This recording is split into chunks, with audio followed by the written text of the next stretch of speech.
what the keys are to the glory days at the stick. From who's got it better than us to brick by brick. It's always the 49ers way, from off-season to game day. Yeah, we talk back. It's the 49ers Cutback.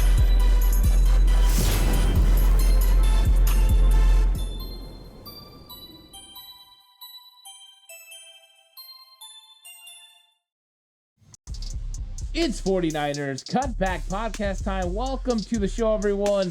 We've got Warren in the house.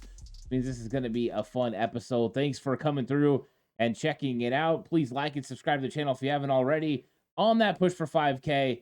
We're so close now, it's just not even funny. But Warren, what a great game for the 49ers.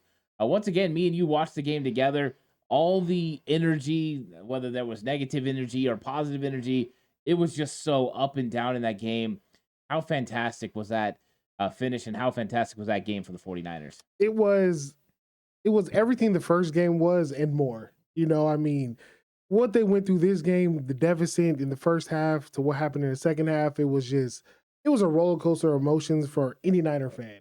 I enjoyed the game obviously because we won, but I mean at halftime it was gloom. You know, I was thinking like off season, what do we do now? You know, like we go to the drawing board. What's next? You know, where do we go from here? I mean, it was you're thinking about everything other. My mind was so far away from the Super Bowl after that first half. And then the way that second half went, how we went from the third to the fourth, it was just a roller coaster of emotions. And I'm just so glad how the Niners ended up on top. Yeah, it was crazy. I went through those ups and down emotions as well. It was like, okay, here we go. 49ers get that touchdown to cut it to like 14-7, or it was like right there. And we're like, okay, we could do something. And then you look up at halftime and it's 24-7, and all the momentum in the world is with the Lions. And you start to think, you start to kind of start processing this. Wow, this isn't going to happen. This team that we thought was going to be the one that got over the hump and got Kyle Shanahan's first Super Bowl and got Trent Williams his trip to the Super Bowl for the first time, like they're going to lose. And it was a not a thought that I wanted to embrace. And so I sat back and I was really taking it in. It was frustrating me to no end. And then I sat there and towards the end of halftime, I started thinking, well, maybe if we could just get within a touchdown, by the fourth quarter, maybe. But I definitely didn't want to verbalize any of it. I just was sitting there and watching. And as that third quarter unfolded, I got a, wow, I can't believe this is happening feeling the entire time. As excited as I was, I don't know how much excitement it was, more than it was just like, wow, this is unbelievable. Yeah, I was having the same emotions. I mean, when that third quarter started and then we started just slowly to gain momentum, I mean, we opened up that third quarter with that field goal, and I was just like, it's not really what you wanted. We needed 7. Yeah. And then just how things just started to develop and unfold, and right in front of our eyes, we're like, is this really going to happen? Like, are they really going to come from 17 points down to pull this out when we had no business winning that game? Like, no business whatsoever from all aspects of that game. We just wasn't playing well. And, I mean, I've watched a lot of football in my life, and the way that game is going is the way they were running the football on us. It really puts a damper on you. Like when you watch your team, just get hit in the mouth like that, and a team is just running down your throat for 7 yards, 6 yards, 5 yards a clip, breaking off long runs. Like it really resonates with you. I remember one year, not the Niners. I'm a big Michigan fan. They were playing Penn State. It was years ago. We had Brady Hoke as the head coach, and we were playing Penn State, and they were running it down our throat. And I will never forget that game because the way they just imposed their will on us, it was embarrassing. And I was feeling that way in this game on Sunday. I was getting embarrassed the way Montgomery was running on us, and Gibbs was running on us, and it was like third and longs, and it was embarrassing. I was just like, dude, like we gotta stand up and stop the run. And then the way the boys came out, and the way they rallied in the second half, and they showed what they're made of, what they're built inside with. They showed that dog in them. It just made you so proud to be a Niner fan at the end of the day. The way these dudes rallied in the second half, stood up, and came together to win a big game, because this is what this team came back for ultimately, is to win this NFC Championship game, of course, win the Super Bowl. But what happened to us a year ago in Philadelphia, it wasn't the real Niner team that we got to see unfold, And so this team needed to win this game against Detroit, and what they did in the second half, I couldn't be more proud to be a Niner fan. Yeah, it was impressive, and now they've got that trip to the Super Bowl, and if you're gonna bet on the Super Bowl, bet with Bet Online. It's the Super Bowl time. It's the big game, and the 49ers are gonna be taking on the Kansas City Chiefs. And Bet Online is your number one source for playoff football odds, stats, trends, and lines. With everything from point spreads to hundreds of player performance props, head to Bet Online today and stay updated on all the action. Bet Online, the game starts here. And that feeling that you get when it's like demoralizing for a defense, right? I mean, there's been a lot of criticisms on Chase Young, and we're going to talk about that, about him not hustling Kevin Givens. But when you're in the midst of those games and you're just systematically being taken advantage of in the run game, you're getting dominated, it changes your mindset. You start to kind of give up a little bit. It starts breaking your will. And I think the 49ers were facing that at the end of the halftime. I think them holding on to just giving up a field goal ends up being huge in that game because easily it felt like Detroit could have ran them over all the way into the end zone and put that game on ice before halftime, but they didn't. And then the 49ers were rejuvenated, revitalized in that second half. Fred Warner, Nick Bosa says some things at halftime, but I think it was the veterans on that football team that were like, you know what? We've never done 24/7 before, but we're sure as heck not going out this way. This is not how you're going to remember the 49ers of 2023. We're not done. We're not ready to be finished. And they stepped up, and it's a mindset. You have to make sure you can do that. Not all teams can just stop momentum like that and change everything, and I think they did in a big way. But you're right. It feels for fans embarrassing to see a run game consistently just jam it down your throat. That's usually what the 49ers do to teams. And the Lions were doing it, and they were doing it in a big way to the 49ers. But they didn't give up. They held up. And at the end of the day, now they can hold their heads high and say, look, this is what a championship team looks like. And now they got to go finish the deal. But you're right. That was tough in the first half. It changed completely in the second half where McCaffrey goes from having 38 yards on the game to having 90 yards in the game. And the 49ers established their ability to run the ball and really just got things going on offense. Yeah, it was. And once we got into the second half, I mean, if you're just a regular casual fan watching that game, you got a doozy. It was the best game of the weekend. It was by far better than the Chiefs-Ravens game. But if you're a Niner fan watching that game, like we just spoke on, watching your team just get ran on, it's so demoralizing. It's almost like, man, I want to go out there and strap up and hit somebody. Even if I'm just coming downhill trying to stop the run, and like that's the position you feel like that you're in. It just hurts to see your team lose like that. But once again, what this team went through in the Green Bay game, and I know we touched on it last week. This team needed to go through that. And I say that again with this Detroit game. This team needed to go through that. And the lessons you learn from these past 2 weeks, you could only learn it in the fire. And what this team is learning is that no matter the odds, they can win. And you look back at that team that lost to Kansas City in 2019. You look at their playoff run, they really didn't have to go through this. I mean, I forgot. I believe we played Green Bay, and then who else did we play in that playoff run? Minnesota. So you look at the way both of those games unfolded. The Niners really wasn't tested too much. I mean, Minnesota game, really, we had our way with Minnesota, and then the Green Bay game, it was the Mostert show. And then we got into the Super Bowl, and we faced adversity, and it seemed like the team kind of folded in that game. This whole playoff run, we've been through adversity, from Green Bay to now Detroit.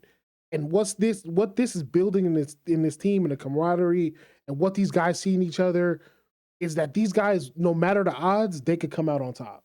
Yeah, I think you're right. You can now reach back from experience. It's not like, oh yeah, I think we can do this. No, we've already done this. We can win and hold on to a double-digit lead. We did that all during the regular season. We can win a tight one against Green Bay. When they have the ball, we can finish it off. And then now you have a situation like this where your backs are against the wall and your entire season looks like it's going to be done. And you're against a formidable foe, and you go out there and you absolutely do what you have to do to win. I think that just changes the way a team's mindset is. There's now no situation that they feel they're in a game, and no matter if it's Patrick Mahomes or whoever, that they don't feel they can win. And I think that is a huge advantage that the 49ers have, because the regular season, most of their wins were big wins, double-digit wins. And so now the fact they've had to scrape and claw to get these wins is going to put this team right where they need to be. And that's what playoff football is. You've got to be the one that's standing at the end. It doesn't matter what it looked like during the game, right? It's not the sexiest. This isn't a runway show. It's not the sexiest person out there. It is a gritty, grimy thing. And sometimes the ugly game is the one you need to win. And guess what? If they're holding the Lombardi at the end of the year, no one's going to care that the few guys didn't execute plays during that game. They're just going to remember that when the time came, they got it done. And I think this game proved that all those guys that they can get it done. I agree with you on there. And let's talk a little bit about Steve Wilks, because Steve Wilks is under fire again. And we've seen this happen a couple times during the season, especially during the stretch, from Browns all the way to Bengals, where he was kind of under fire and then goes down on the field, right? How much does that matter? Then they go out of the bye and they're just awesome. And you get into this game and it felt like the first half, the defense had no answers for what Detroit wanted to do. Whether it was running the football or throwing the football, it was like they had no answers.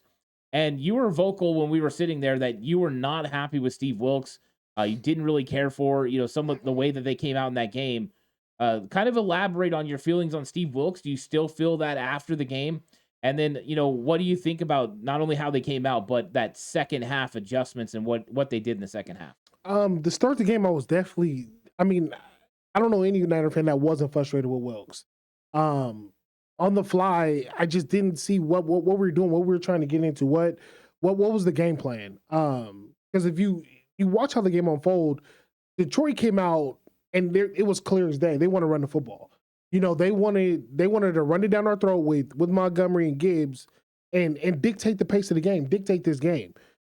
The Niners were just steadily getting hit in the mouth. And it's just like, okay, we need to switch some stuff up. Like what do we got? What can we do to switch up the momentum a little bit? Because it felt like it was just nothing was being done. You see no adjustments, nothing like that, and it was just frustrating to watch. Because you're sitting here watching the game get out of hand in the first half, and you're just like, all right, Wilks, like let's see a blitz or something. Let's see, bring both safeties up or bring an extra safety into the box, or let's go to a 5-man front. Let's switch something up. Let's see a little creativity, to stop what's happening to us. It was just very frustrating in the moment, and I think as Niner fans, we're very spoiled. We're very spoiled from what we had from within Saleh and what we had in D'Amico.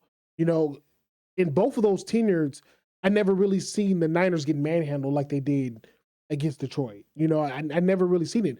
Both defensive coordinators usually had all the answers to the test. I had seen games where they had struggled in the first half, but they would go into the locker room, regroup, come back, and you would see the clear adjustments.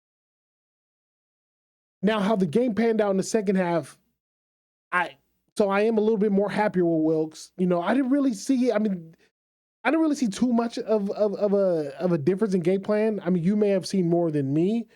What I've seen is a lot of the players, playing with a lot of emotion. A lot of the players playing with a lot more effort. A lot of the players giving a lot more, not wanting to see the season end how it was going in the first half.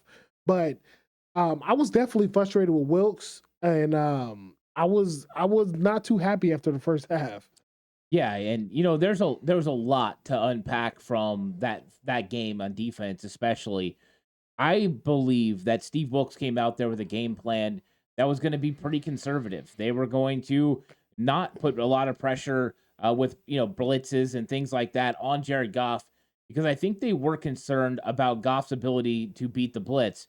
And it's not that Goff is good against the blitz, but he's good when the blitz comes and it doesn't get home. So if you blitz and you're unsuccessful, Jared Goff's numbers are through the roof. When the blitz gets home, he's terrible, right? So you're caught in that conundrum. How much pressure do I put on him? Do I risk explosives? And I think that early on in that game, he was trying to limit the effectiveness of Jared Goff, and he felt that they could probably get enough pressure with the front four to get Goff to make some mistakes. What he didn't count on was the fact that they weren't going to be able to stop the run at all.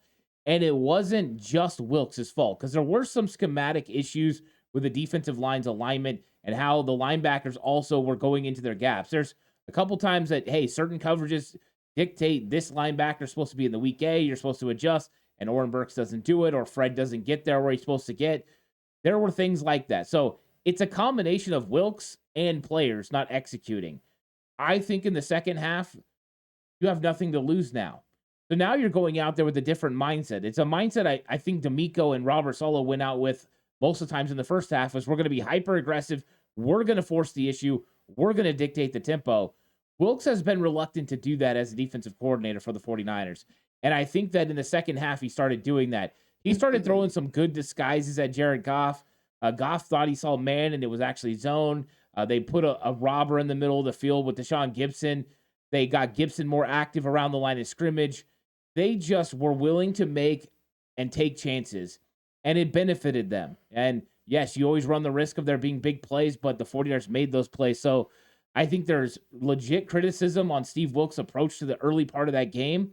And I think that I am happy the same way you are that he adjusted on the fly. The adjustment started very minorly in the second quarter, and they took it all the way into halftime. But I would like to see him come out with a more aggressive approach, especially against a Super Bowl where you're going to see Patrick Mahomes and Travis Kelce. And if you don't force the issue, they're going to just pick you apart.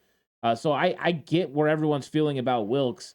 And I think that his second half adjustments have been brilliant this entire season. But we need those from the very beginning. We need that solid game plan to be able to stop one of the greatest quarterbacks probably in modern history in Patrick Mahomes and a very good coach in Andy Reid. So Wilks is going to have to step his game up. I agree with you spot on. Especially on the point that you were making about the defense being aggressive. With Saleh and D'Amico, we did dictate tempo. Yeah. And as Niner fans, that's what I was trying to allude to in the beginning. That's what we're used to, and to see, like I said, to see the way the game was unfolding, and we're just on our heels, and it was almost watching exactly what was happening in the Green Bay game. We were on our heels, and I'm just like, we're not used to this feeling, and I'm like, let's see the creativity. Let's see something different. Wilks, like with D'Amico, I remember when, Bosa, he would line up inside, or he'd be stand up rushing, or with Saleh, we would have K'Wan Williams in the nickel coming on a blitz. Like, these are the type of creativity I want to see. I want to see Wilks getting his bag. Let's see this. Let's not just sit back in the zone and have these quarterbacks pick us apart. We sat back in the zone and we gave up quite a bit of, in my opinion, too many 3rd and longs with Jared Goff. I know one off the top of my head, there was one to Amon-Ra was like 3rd and 18. Like, you can't have those, And let's be aggressive. Let's walk our corners up. Let's go man to man and let's match up. Especially against Jared Goff. He's not a guy that's going to beat you with his feet.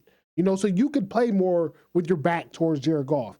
Against Patrick Mahomes, it's a little different. You need eyes on the backfield because he has those back-breaking runs and clutch points, parts of the game where you kind of got to keep an eye on him. But with Jared Goff, you was afforded to be a little bit more aggressive. But with this Kansas City game upcoming, it's going to be interesting to see what Wilks comes up with. I hope, like I said, I want to see him get in his bag, and I want to see something creative. I want us to dictate pace with Patrick Mahomes. Let's not come out like how we did against Green Bay, how we did against Detroit, and have to play from behind the 8 ball all the time. Let's dictate pace. Yeah, because the truth is, the 49ers, though they've proven they can come back, they are really good at playing from the front. If they have the lead, they absolutely bury you with the run game, consistent run game, and with stifling defense. I mean, because that's when you have to abandon your run game and turn primarily to throwing the football. When that happens, that's when Nick Bosa, Hargrave, Armstead are at their best. That's when they can pin their ears back and go, but they don't have to expect to play against the run. So that's exactly where the 49ers need to be. They need to get up early. They need to get some quick stops on Patrick Mahomes. But yeah, I think Steve Wilks is going to have to get in his bag. Just like you said, I think he's going to have to come up with some disguises, some things that are going to confuse Patrick Mahomes.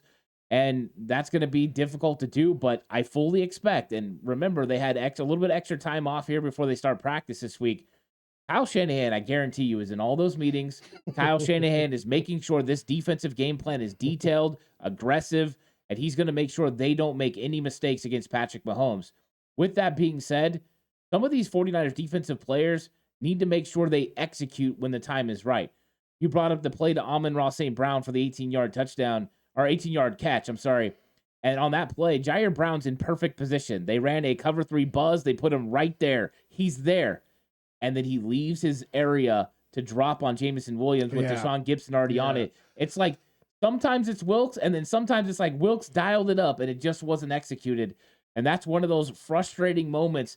That happens to Kyle on offense, too. Sometimes he dials it up, and it's like, boom, oh, we didn't execute. And then sometimes he makes a bad call, and it ends up backfiring on him.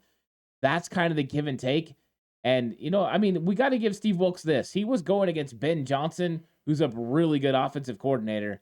And I thought in the second half, them holding them to 7 points was huge in that game. Oh, it was tremendous. Yeah. It was definitely huge. And hats off to him. First half looked rough. Second half, the defense definitely rose up. The defense was a big part of the reason why we came back and won that game. I mean, they got a turnover, which I believe was the only no, there was Purdy threw one interception. Yeah. So it was one of 2 turnovers in the game, which was huge, though. We needed that. That was a big turnover. That was just really getting our momentum going. So hats off to Steve Wilkes in the second half. It was a rough first half, but and I mean, even the Green Bay game, the first half was rough in that game. Second half, I feel like he had a better second half. So maybe with Wilkes it's just the first 2 quarters are a fill out for him, and then second half he gets more in a better rhythm. But like you said, a lot of it is due to players executing as well, because you are absolutely right about that 3rd and 18. Jair Brown, I don't know what he had a lapse in judgment or what happened, but he was definitely the cause of that play. But I hope Wilkes got a hell of a game plan come in 2 weeks. Well, that's the good news, right? You have 2 weeks to prepare for Andy Reid. The only problem is Andy Reid has 2 weeks to prepare for you. Right. If I was going to give any sort of a little bit of a whisper of insight to Steve Wilkes, it was do the unexpected. When they think you're going to juke, jive. And that'll kind of put them a little bit behind the 8 ball. I think you force the situations. You get on the aggressive side. Yeah, Patrick could beat you for some big plays, but we've also seen MVS and those guys drop football. So I would force the envelope and just really get out there and make some plays or problems for him. Let's talk about offense a little bit, because the 49ers walk out of the first half and they only scored 7 points. And yes, the first 2 drives were scoring opportunities. Jake Moody misses the field goal on the opening drive where that one stalled out. That could have been points. And then they score on the second drive. It's a great drive. Boom, touchdown. But then the next 2 drives of the half, there's really nothing going on offense. 49ers can't get it moving. And Detroit was just, rolling. But then the 49ers come out in the second half, and it's completely, entirely different offense. They never have to punt. They punted 1 time in the whole game. And really, if they'd had to punt in the second half, they probably would have lost. But what did you see from the offense? And, does that make you feel better about 49ers' great offense versus Chiefs' great defense? I mean, just like the defense, it was a tale of 2 halves. I believe in the first half it was, I think it was a little bit of both, guys not executing and play calling. To get out of the first half with only 7 points is, when you're talking about a Kyle Shanahan offense, something has to be wrong. You know what I mean? Something's not going right, whether it's something that he's calling or something going on with the play, with execution. Second half, I believe a lot of it was Purdy. Second half, the kid really grew up. A lot of the plays that he was making in the game, it was stuff that was outside of the natural play that was called. Some of the stuff, the plays he was making with his feet. He had 2 huge runs to pick up crucial first downs. The play where he would look like he was going to run and he turned and he threw it to Juwan Jennings. Juwan Jennings had amazing one-hand catch. Like, that was Purdy. When he got out of the sack and he ran to the sideline and he hit Juszczyk, that was Purdy. It was a lot of Purdy just putting this team on his back and saying, I'm not going to lose today. This team is not going to lose. I said how I feel last week. The way I want this offense to go is feed McCaffrey. Give him the ball as much as you can. Like I said last week, this is the last game of the season. You have nothing else to prepare for. He has all offseason to rest. Give him the ball. You know, get him the ball as much as possible. I feel like the Niners got McCaffrey going pretty well last week. I believe he ended the game about 90 yards. Yep. But it was offensively, it definitely wasn't what we're normal seeing with the Niners. You know, like let's say Debo catching a screen pass and going 70 yards, 80 yards, 90 yards, or Ayuk open across the middle of the field on a crossing route for like 30, 40 yards. It was different. The way the offense went last week was there was big plays, but it was also methodical, you know, but you're picking up first downs, moving the chains, you know, and then when you get in the red zone, cashing in for touchdowns. So this week against the Chiefs, we're playing another good defense. You know, the Chiefs, which is kind of weird, you know, they're going into the Super Bowl known more for their defense than their offense. So it's going to be interesting to see how this offense comes out and how they plan to attack the Chiefs.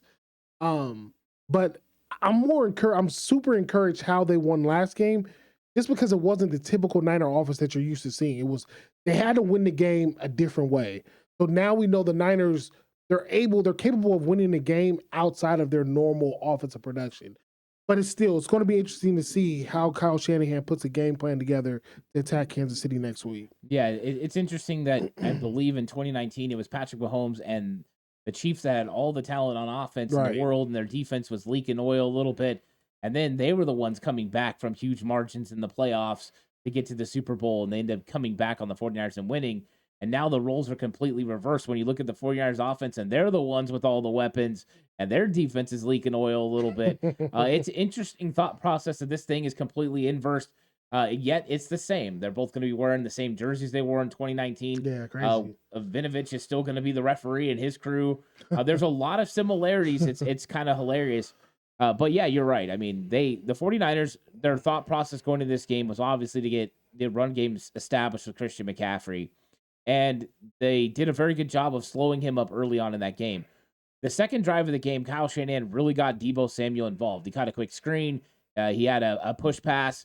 He did some things like that, and that really opened up the middle of the field. Then the 49ers went with 3 straight runs with McCaffrey. Boom, boom, boom, first down. And you just felt like, okay, we're establishing something here. And I think that drive was more indicative of what they did in the second half. I think they kind of went away from it a little bit. If you notice in the first half, there's 2 or 3 batted balls for the Detroit Lions defensive line that knocked the ball down from Brock Purdy. In the second half, there's none, right? I mean, it's a huge difference the way the 49ers played it in the second half compared to the first half. And I think a lot of it was that. If Brock Purdy didn't have some of those balls batted down, those would have been completions for first downs. You had open receivers. But you bring up a very good point, and I think it's one of the things I feel gives the 49ers the best advantage to potentially win a Super Bowl this year is their red zone effectiveness. They were 4 or 5 in that game versus Detroit, and the 49ers are the best red zone offense in the entire league. And that's because they now have Christian McCaffrey that can not just beat you with a physical run up the middle, but can also beat you out in the flat in the passing game. They got Deebo Samuel that can go the other way. They got Ayuk, who's a legitimate to beat you one-on-one, and you still have George Kittle that can beat a linebacker if you get a bad matchup. And I think that's a huge advantage going into play the Chiefs, because the last time you played them, you weren't very good in the red zone. Right. You had to settle for field goals. And now you're not going to settle for field goals. You're going to score touchdowns. And instead of scoring 23 points, you could have easily had 34. And how different that game is if that's the case. So I think some of the things that Kyle's doing on offense are going to roll over into the Super Bowl, and it's going to be fun. But I want to see that offense that's really pushing the tempo and also pushing the limits of what they can do against defenses, spreading them horizontally with Deebo and McCaffrey to the sidelines on pass plays, spreading them vertically with deep passes down the field to Brandon Ayuk. Those are what's going to make that defense have to cover the most ground. And I felt once Detroit had to cover a lot of space, that's when the 49ers really started rolling. Right. And I mean, you start to see like what your offense is really made of when the way teams are defending you. When they come out and the teams are taking away your bread and butter, they're taking away what you made your money on all season. Now what do you do? Yep. You know, how are you going to pick up a first down? How are you going to put points on the board? How are you going to move the ball? That's when you find out what your team is really made of on the offensive side of the ball. That's what you find out how good of a coach Kyle Shanahan is. and a play caller he is. When you have to make things happen, that's when you find out how good these guys are. And that's what happened in this Detroit game. I mean, it didn't look pretty. Like, all of us are used to turning on a Niner game, sitting back, watching Debo go 50. We're watching IU, catching long passes, or Christian McCaffrey breaking 50-yard, 70-yard, 80-yard runs. And we wasn't getting that. Detroit wasn't giving us that. We wasn't having a lot of the explosive plays. A lot of this stuff was, they had to go out there and work for it. They had to earn it, and that's what this team did. They went out there, they put their hard hat on, and they earned it. So once we get in this Kansas City game, it's going to be interesting to see how they defend us. If they're taking away our bread and butter again, we're going to have to put our hard hat on, and we're going to have to make plays, find plays to make. I'll tell you what's interesting. There are 2 plays that I can remember off the top of my head where you're 1 block away from a touchdown for the 49ers. The first one, the very first play on offense, the 49ers run a great counter play. McCaffrey goes, he's going to come back behind Juszczyk. Juszczyk makes the block. There's a huge hole. And Anzalone squeezed between 2 blocks. He just went underneath it and made the tackle. It was a great play by him.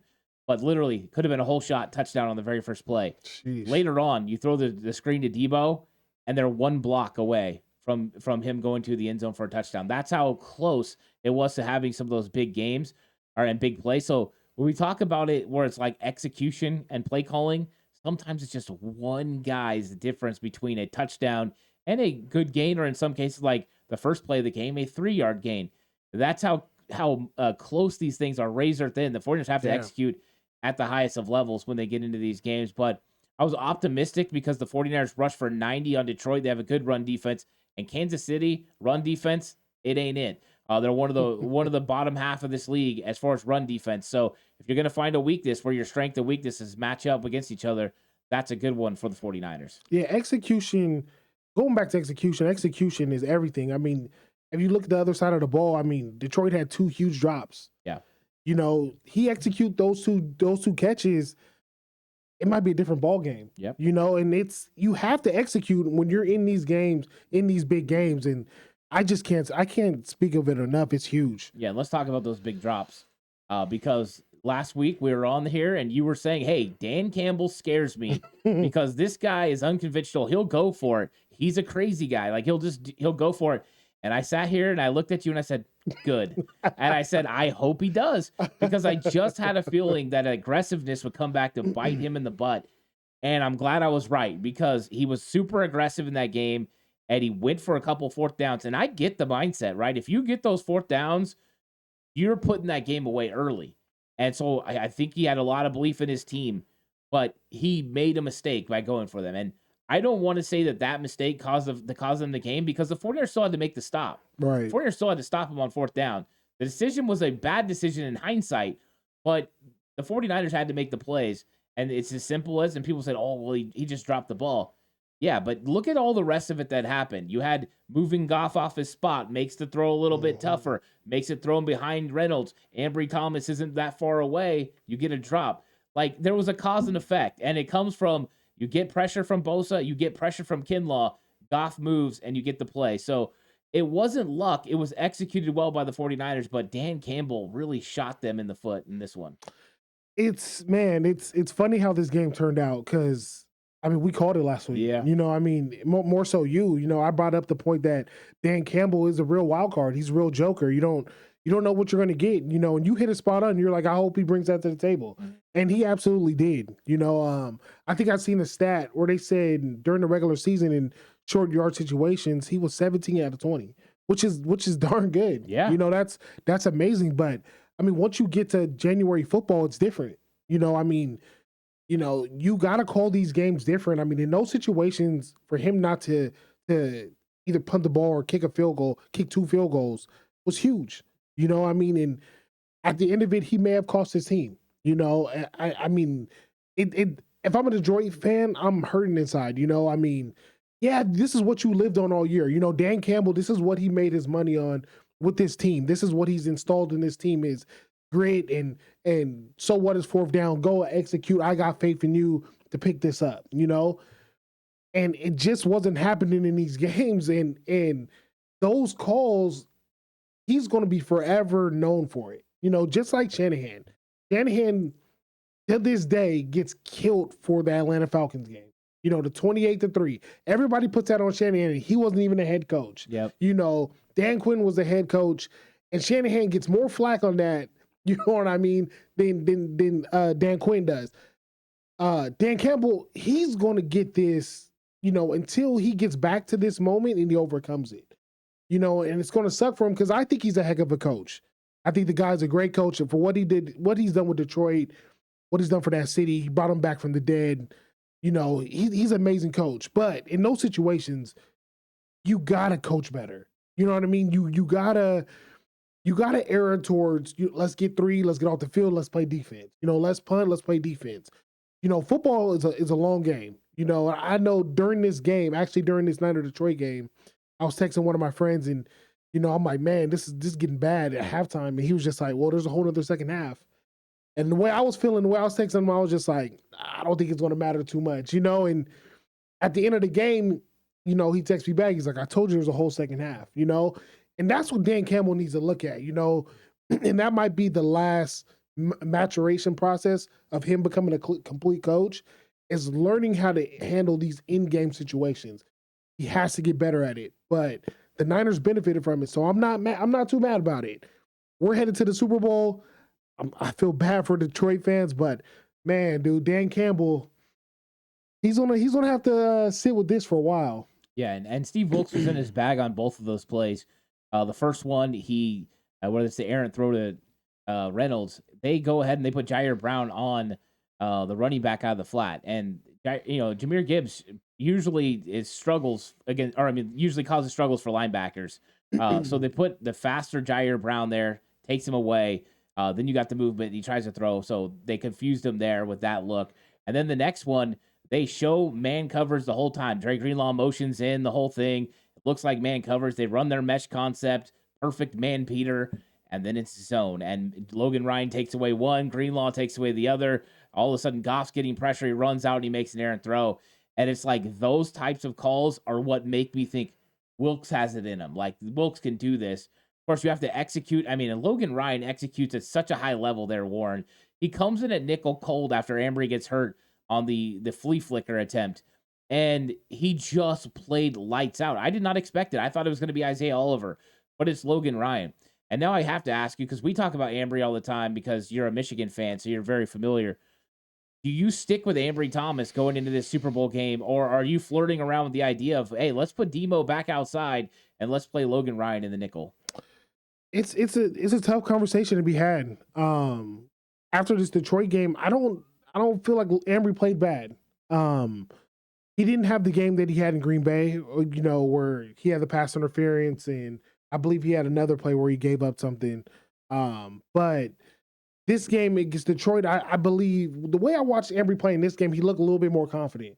When I was watching his body language and him coming up in man coverage, I'm like, okay, Ambry's feeling it today. Like he came up confidently, and playing man to man with Jameson Williams is, I don't think people understand how that's not easy. Yeah, this guy Jameson Williams is the number 1 pick. He was lights out at Alabama. This guy is world-class speed. Yeah. And to be on the island with this guy, you got to have some type of confidence. And, Ambry held him up just a little enough where the ball could sail over his head, or that was going to be a touchdown. I think that was like in the second quarter, I believe, second or third quarter. But, and you have Logan Ryan on the other side, and, you love what you're seeing from him. He's playing confident. So, you have a tough decision on your hands. I think with the Chiefs, I don't think they present what Detroit did receiver-wise.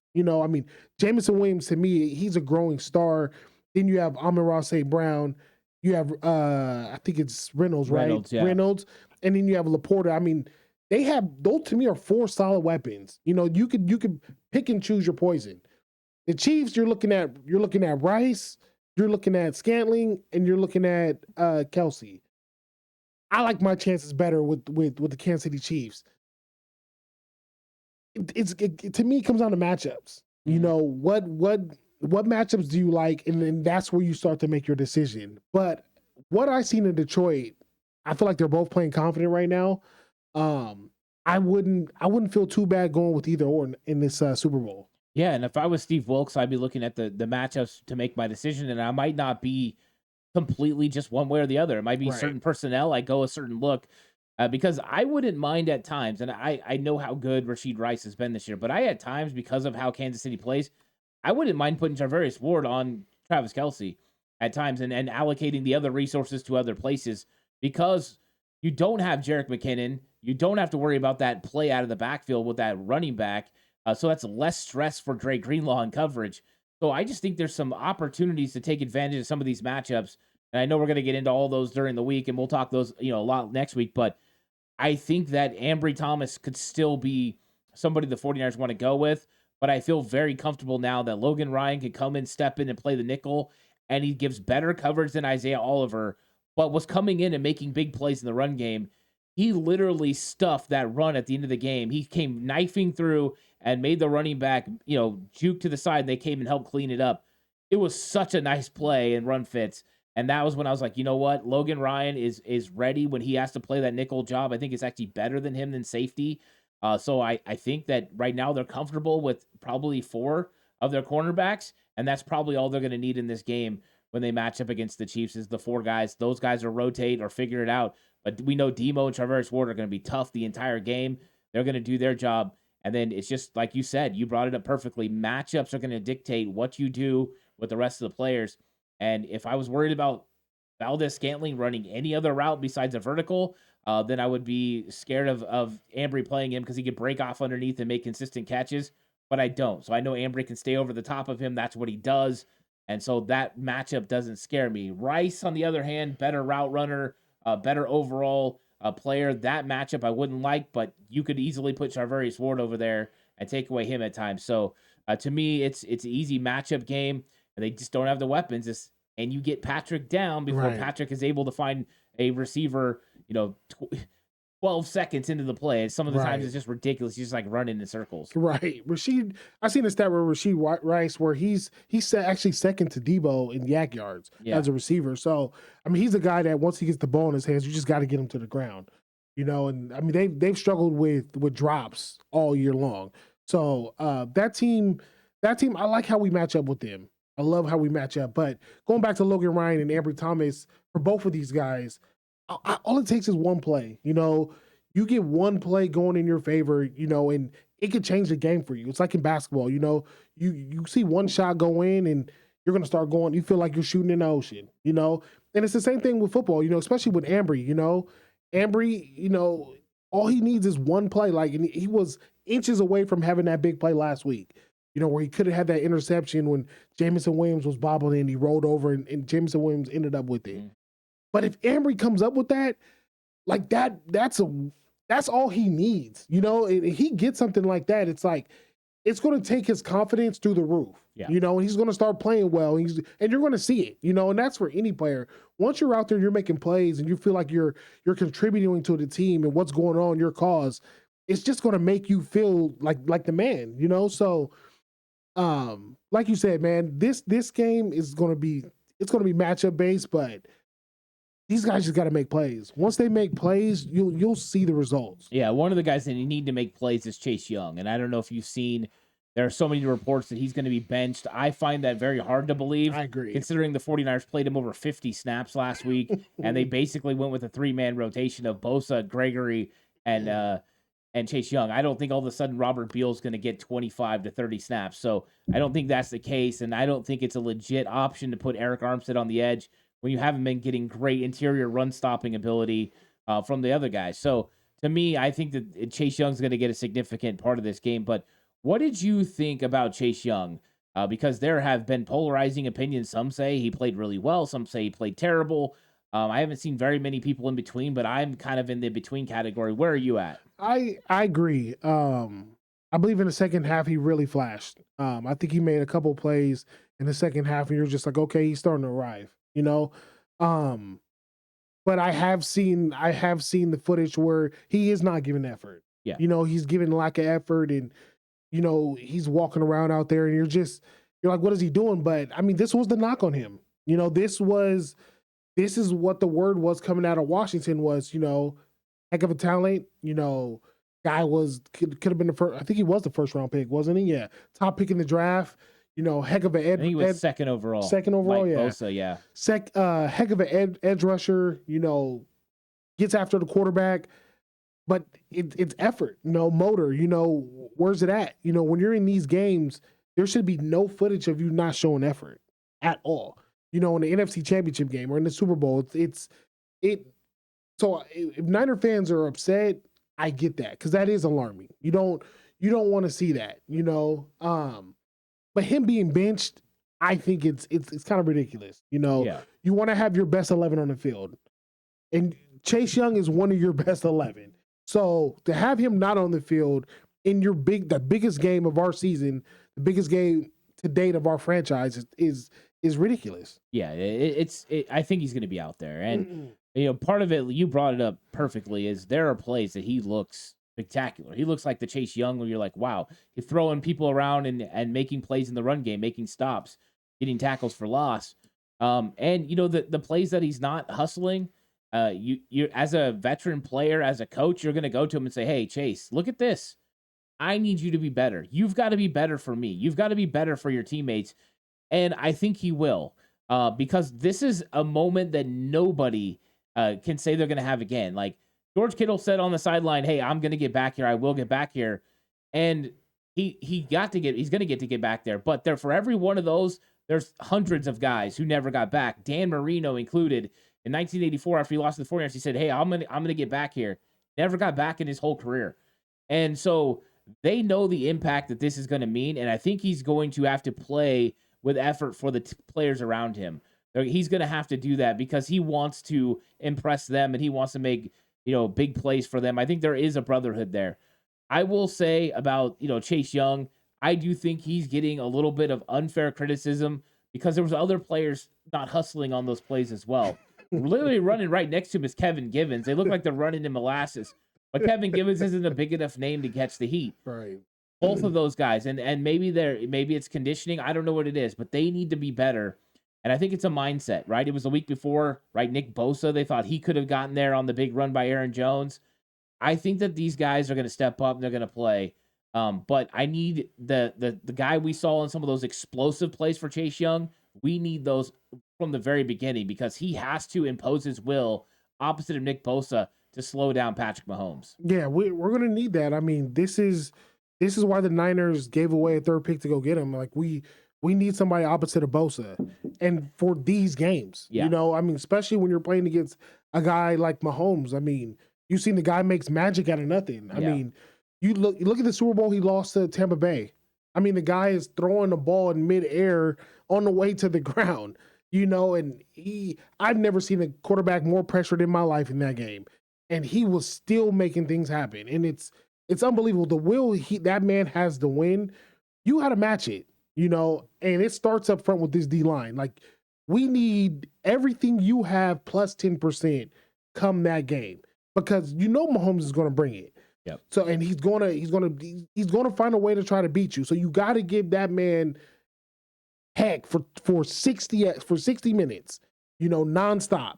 So what we've seen on film from Chase, I don't think he's going to do it again this week.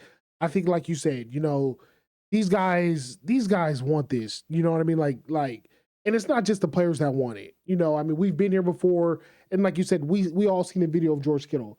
George Kittle said, "I'm gonna get back here," and it's no guarantee he's gonna get back.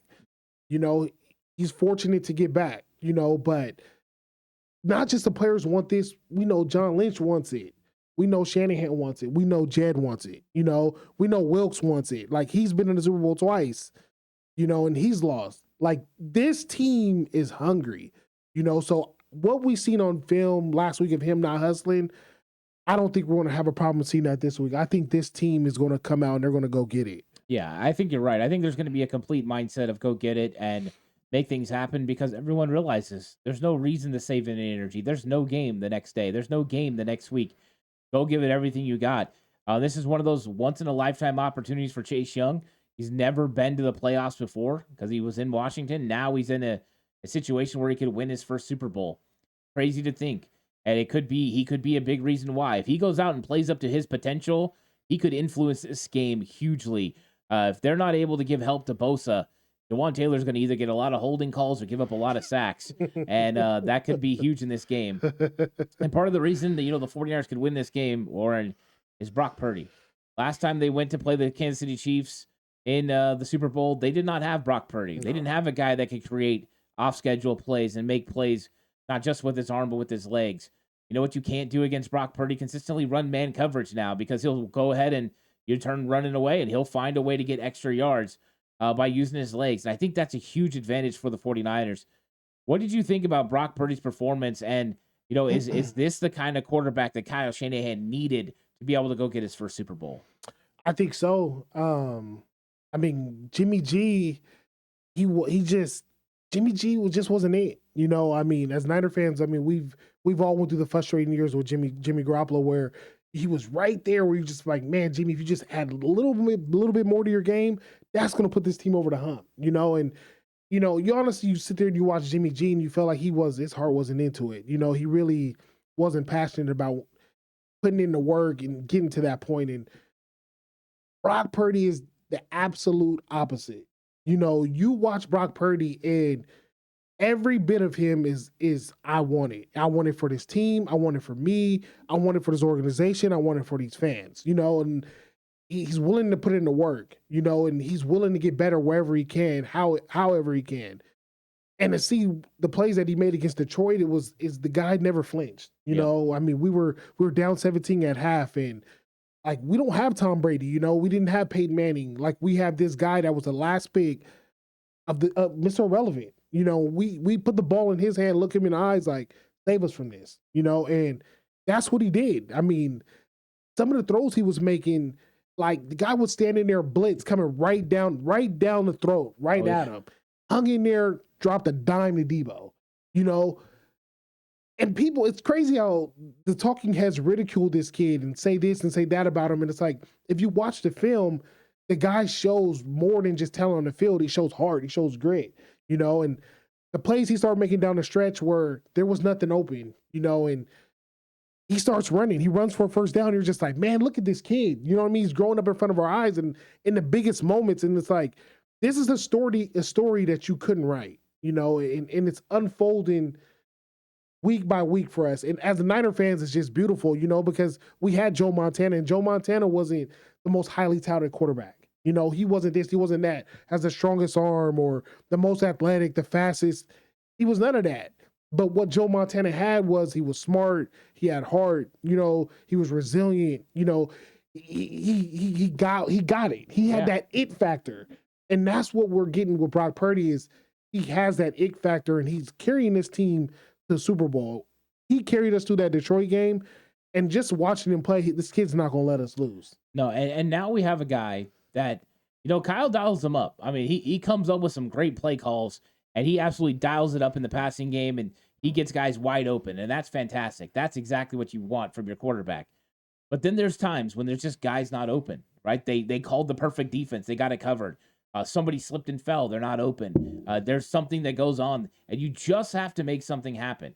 And when that happens, Brock Purdy makes the play. Brock Purdy escapes to the left. He throws it back to Jawan Jennings, who can make a big-time catch. He escapes a Melifonwu sack and gets to the sideline and throws a great pass to Kyle Juszczyk. Or he scrambles and gets a first down. There's so many occasions that you just see Brock Purdy use his skills to be able to improvise and make a big-time play.